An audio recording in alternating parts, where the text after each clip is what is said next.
Okay, it's Andrew Vise here from Salomon Australia and Ultra168. I'm here with Adam Campbell from Canada, and got a few questions from our viewers for you, Adam. Oh, great. What's this like? What's this week been like for you so far? Well, it's fantastic. When we were here at the Killian's Classic Week, it's a chance to get to meet some of the other international Salomon athletes, and frankly some of the best ultra runners, trail runners, mountain runners in the world.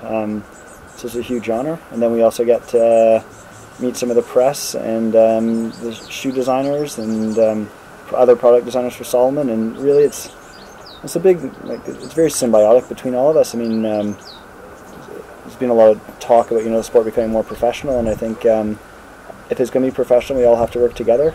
So it's a great opportunity to get to know each other on a personal level and also on a professional level, and we all develop a better understanding of each other. And yeah, it's a huge honor, and obviously it's a beautiful spot with incredible running, and it's an inspiring week for sure.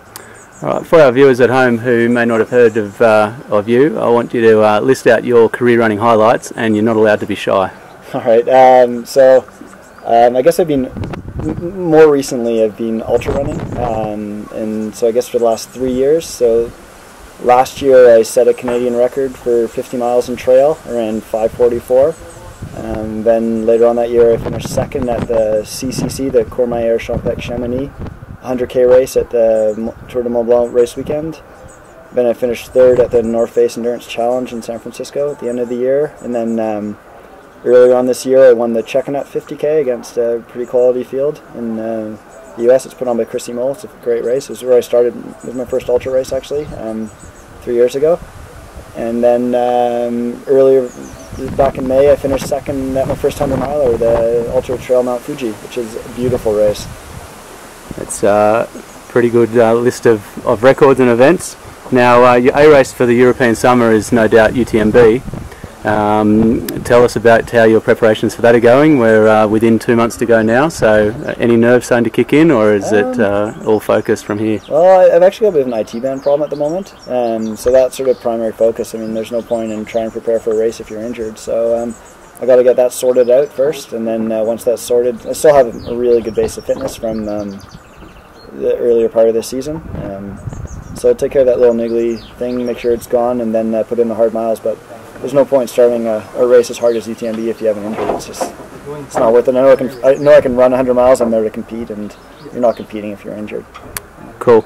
As runners and with races, sometimes they don't go to plan. Is there a race that you've had in the past that didn't go to plan? Oh, yeah, definitely. Yeah. If so, what did you learn?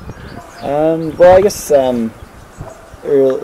last year I raced a 50k race, the Checkernut race again, and had a really quality field. And the start of a race, I was running Jeff Rose through the first 20 miles, and we were going at a pace I just really didn't feel comfortable at. It was just a little bit above where I needed to be, and I got dropped, and literally I went through a pretty hard sort of 15k, 20k in the middle part of that race, but I was able to bounce back and run my way back up through the field a little bit. So it was a good reminder that even over 50k races, you have to run your own race at the start. I was sort of a little bit not intimidated by Jeff Rose, but I really wanted to see how I could fare against him, and not let him dictate the race. It wasn't a smart thing to do. Earlier this year at Mount Fuji, I really thought I was there, and I trained bloody hard for it, and I thought it would be good to go. And I made, I was basically, I think my fitness was there to win the race, but I was outplanned.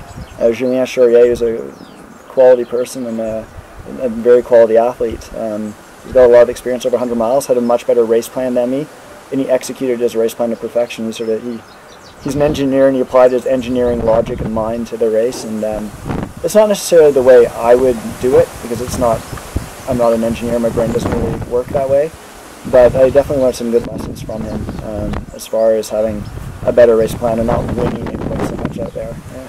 I guess we've touched on it a little bit, but we're talking about Julien there, but if you could trade one body part of yours with one body part of another Salomon team member, who would it be, and what body part would that be? Body part, eh?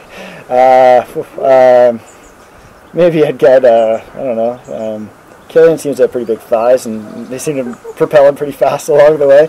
So maybe Killian's thighs, maybe Frosty's complexion, I don't know. We've got Frosty laughing in the background here. All right, now I understand from chatting to you last night that your partner's quite sporty. If there was a 10-kilometre running race between you and your partner, who would win? Yeah, I can still hold her in a 10K running race, but if there was a swim involved, then she'd probably kick my ass for sure. Not much of a swimmer these days, but I still like to think I can take her at 10K, but just the more I do these ultras, the slower my 10K time gets, so maybe not for long. Cool. And we've got a little bit of a pole running at Ultra168. Are you, do you use poles or no poles?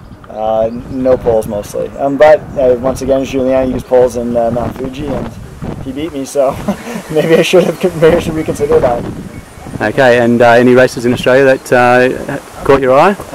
Yeah, well, lots of. Well, I've been to Australia a few times. You're in the Blue Mountains? In the Blue, yeah. So I've been to the Blue Mountains. I've been to Canberra, Mount Kosciuszko, and I've run around Sydney as well, and they're all beautiful spots. And yeah, I'd love to come race in Australia, and always willing to take suggestions of races to check out. I mean, there's obviously the bigger, well-known races, but sometimes doing the smaller ones with a local flavor are also fun, and grab a beer with the local run club after, it would be a lot of fun. With Mick? Yeah, exactly, yeah. Or coffee with Mick, I think. Yeah, exactly. Alright, are you racing tomorrow? I'm not racing tomorrow. You're not racing? No, it's the knee thing, I need to take care of that first. So, yeah. Cool, alright, thanks Adam. Cheers, yeah, thanks a lot. Yeah. Thank you.